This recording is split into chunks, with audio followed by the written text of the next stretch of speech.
satri yazdım on fikrimde min yanayın yanman mehribanlarım bağlanım men yere körpülüğümden mayıplığı görküz mühün hudayım bağlanım men yere körpülüğümden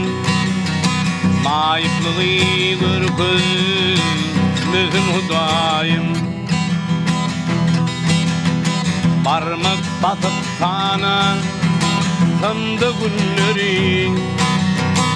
geçip dur aylarım yıllarım günü menin algayanım delmedi yanı mayıplığı görküz mühün hudayım menin algayanım delmedi yanı mayıplığı görküz mühün hudayım yaşaysa menin tügüzüm kaçtı bir çette oturma yüreğime düştü menin manglayıma şol yazgı düştü mayıplığı görküz mühün hudayım menin manglayıma şol yazgı düştü mayıplığı görküz mühün hudayım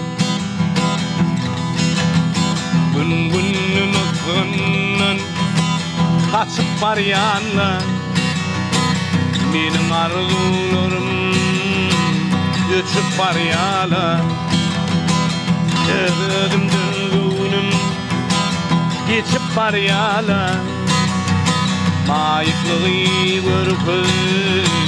mühün hudayım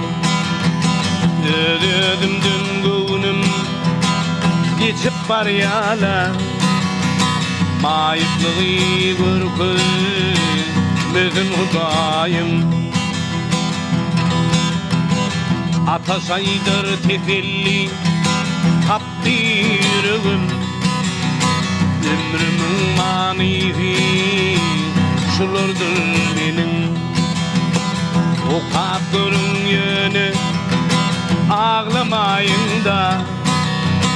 mayıplığı görküz mühün hudayım o kaptırın yönü